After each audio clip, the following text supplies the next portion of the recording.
We were so young. Just a couple of dudes whipping our discs out. Welcome back to the Roundtable. I'm Allshark Vox, and Regular Show The Lost Tapes is finally here. Premiering on cable this week on Cartoon Network in the United States, while Europe and Asia got the first 4 episodes streaming on HBO Max right now. I'm going to break down the premiere, Fix That Tape, which sees the return of Pops and Anti-Pops, along with the introduction of the Afterlife and a new villain who's clearly going to bring back the format war with a vengeance. As always, we're going to run through all the Easter eggs, foreshadowing, and other details you may have missed. Spoilers ahead. And before we dive in, if you end up enjoying the video, then please subscribe to the Roundtable with notifications on so you can stay in the loop of all the character development and deepest lore happening in Regular Show The Lost Tapes as these episodes trickle out on TV and streaming. Let's dive in. This episode picks up shortly after the events of a regular epic final battle, but before the epilogue, given that the statue of Maylard is nowhere to be seen, so the park's 25th reunion hasn't happened yet. Although we do see Maylard in heaven, so he is super dead. I'm guessing Mordecai, Rigby, Muscle Man, and Fives have already left the park, and the new generation of park peeps are getting trained by Skips and Benson. It just feels right, you know? Space gave them the craziest business trip possible, and after about 3 years away from Earth but still stuck at the park, I think it's reasonable to need some time away from it and try something new. Plus, Pop sacrificed himself to break the time loop, so everyone wouldn't be repeating the same adventures until the end of time. Yet staying at the park would be doing exactly that, because they would be stagnant without any progression in life. And you can feel Mordecai and Rigby's absence within the park in these opening moments. It's calm, scored by the melodies of early morning birds, but it's a ghost town, devoid of any antics and chaos. It's as if it was frozen in time, signifying how relatively uneventful things have been since Pop sacrificed himself so everyone else could have a tomorrow. Ironically enough, things start to get a lot more lively when we focus on the Pop statue as Mr. Blue Sky by Electric Light Orchestra kicks in and we fly up to the afterlife, revealing that the overarching story of this sequel spin-off is framed around Pops, who still wakes up at 6 a.m. sharp, even in otherworldly retirement, revealing to the audience that time flows in the afterlife as it does on Earth. The two worlds are in sync. Granted, I don't know how that works with time zones. Still, I think this may actually be important in the long run, as this episode establishes that we're definitely going to be getting an arc out of this series. There will definitely be more episodes that are set in this post-finale world, with Pops going up against Jampt. And I wouldn't be surprised if it accumulates in Pops having a brief reunion with the park gang, that worlds have to collide in order to save the day. Especially because, as I called in my video last week that flopped and you should all go watch it, everything in that video is relevant to this new show. This is definitely heading in a direction where the format wars come back into play, and with the park gang being the disc masters, I can't see them being left out for long. A detail that I love is Pops' heaven home being a one-story version of the park house, with the exact same windows, color scheme and all. That's just so wholesome to me. That job and his friends were really Pops' entire world. The afterlife has an interesting skyline. There's a giant roller coaster, palm trees, and 2 modern-looking buildings that eclipse the ones with older architecture. So basically, it's Los Angeles. But for real, I like when the afterlife progresses alongside our planet while still accommodating all the old heads enjoying their eternal slumber. Though in regular show's case, I feel like the skyline is actually kind of foreboding as we learn that the afterlife isn't very accommodating to older generations, as it's a big plot point that older technology is getting pushed out, with even the dead being forced to get with the times and embrace the future with streaming. Getting a glimpse into Pops' daily routine, we get acquainted with his friend and neighbor, Gail, who's seen drinking soup both on her porch and on her TV. This isn't just telling us that she really fucks with soup, it also alludes to the memory tapes, the most cherished possession of every resident in the afterlife that, as the name implies, is formed from the memories of the dearly departed, similar to the complete series box set Blu-ray made for the gang and Cheer Up Pops. Something that caught me off guard was seeing that Anti-Pops made it upstairs and is also living his best life in heaven. I thought he would have been banished straight to the underworld like the rest of the show's villains, but maybe because he didn't die angry but calm, opening his heart up to Pops' love, his soul was fundamentally changed at the last moment and allowed him to cross the pearly gates. I love that he's had a redemption. Hold the arc, cause we definitely didn't see anything beyond him screaming.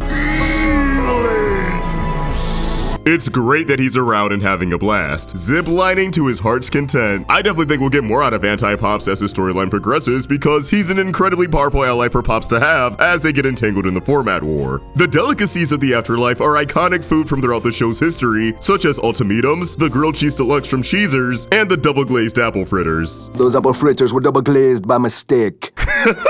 Why did they have Roger talk like that? What we do here is go back. Need something to throw on while you draw, study, or sleep? Roundtable Rewind's got you covered. So why not take a stroll down memory lane and subscribe? No one can tell me what to do. See you there.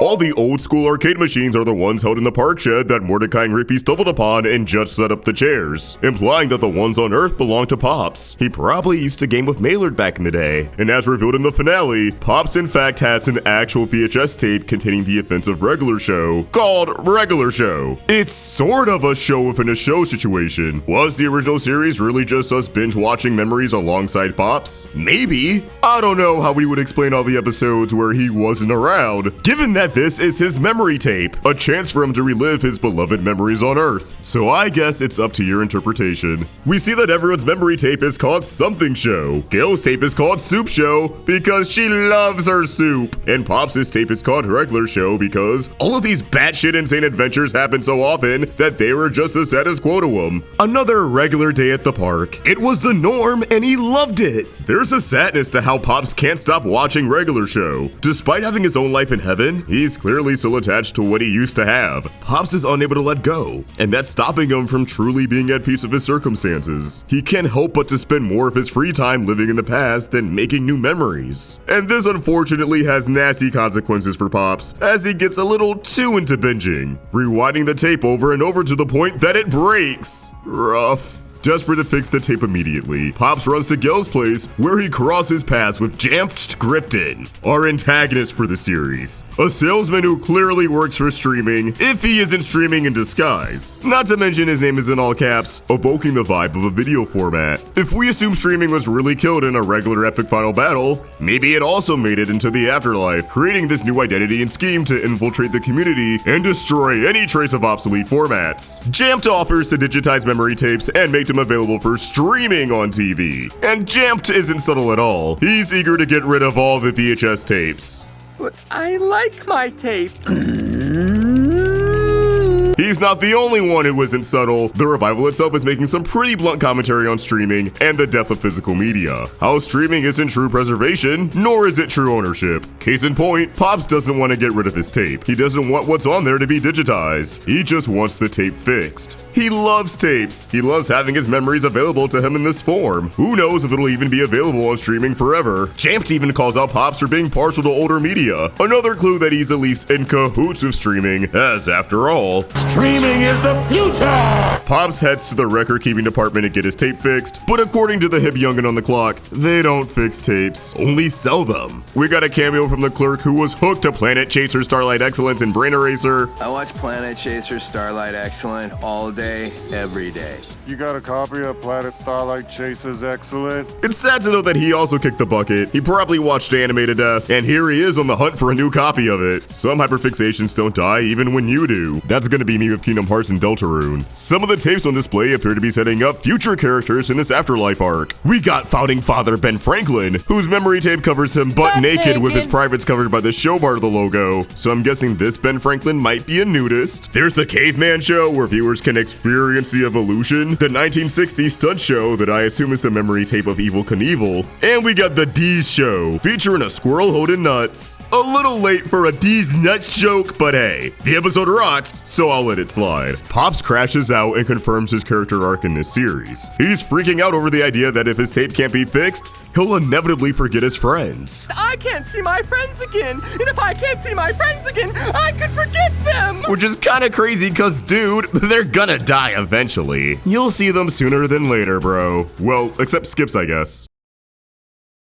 The clerk advises Pops to search the archives in the back, sending him to a VHS wonderland tinted by bisexual neon lighting that stores a vast collection of memory tapes. Pops ends up collapsing, but is aided by pro disc golfer Barry Sliceman. They search for the tapes, but encounter a VHS being who speaks in riddles, simply credited as VHS Man. So they're holding out for a proper identity reveal, which is how you know he's going to end up being a major player. His riddles aren't like hard, but hey, I appreciate a good Riddler nonetheless. Someone's gotta keep the art of poetry alive. Figure out my sequence and... Alphabetical. Yes, alphabetical. We witness Gail's memory tape get digitized or jammed, and It's ominous to say the least. Physical media definitely ain't getting preserved here. It seems as if the memories are getting erased by this machine, especially after a bit that happens later with Barry. But it's purposely left ambiguous as to what's really going on with Jampt and the memory tapes. My current theory is that this machine's algorithm only spares the memories it finds worthwhile, while the others get thrown away. Gotta keep fleshing out the meta-ness of it all, you know? Pops finds his bin, but there's suspiciously no tapes, as if someone's already been here. However, he does find another bin behind it full of colorful regular show tapes. Red, pink, purple, orange, all shades of green, blue, and yellow. It's a whole rainbow. I'm betting that these different colors might be correlated to the characters, given that the first tape Pops puts in is a light blue, and the next episode, Skips' Luau, is an old-fashioned Mordecai and Rigby adventure. Red might be Margaret, green could be Muscle Man, maybe the purple or pink is Benson because of his gumballs. We'll crack the color code when more episodes are out for sure. Now, there are 24 tapes in this bit, which means we might revisit this plot point at episode 26, a little halfway through the season, as it has 40 episodes. It's interesting that Pops has never seen these tapes before. Given that this series is focusing on other characters like Margaret and Eileen, the tape's existence might explain how Pops is able to revisit memories that aren't his. After Barry witnesses his memory tape getting jammed, Bro loses it and throws down the gauntlet, sacrificing himself in order for Pops to escape. I really hope Barry makes out of this one and comes back later, as our time with him was way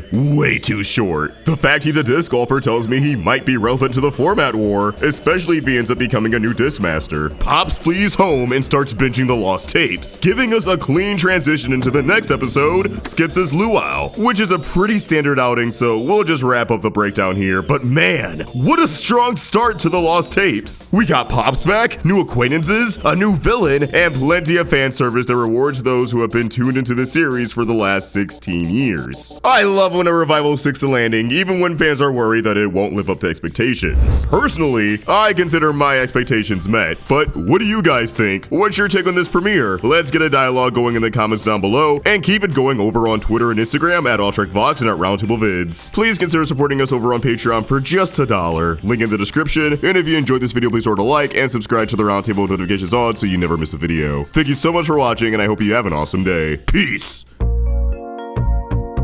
Craving something new in the indie scene? Well, if you're all gonna be such critics, why don't you suggest a better one? It's great to have so many serialized comedy dramas, but what if we just went all in on the laughs and feel good vibes? Move on up out of my way. I have something gotta do today. Got no time for all your games.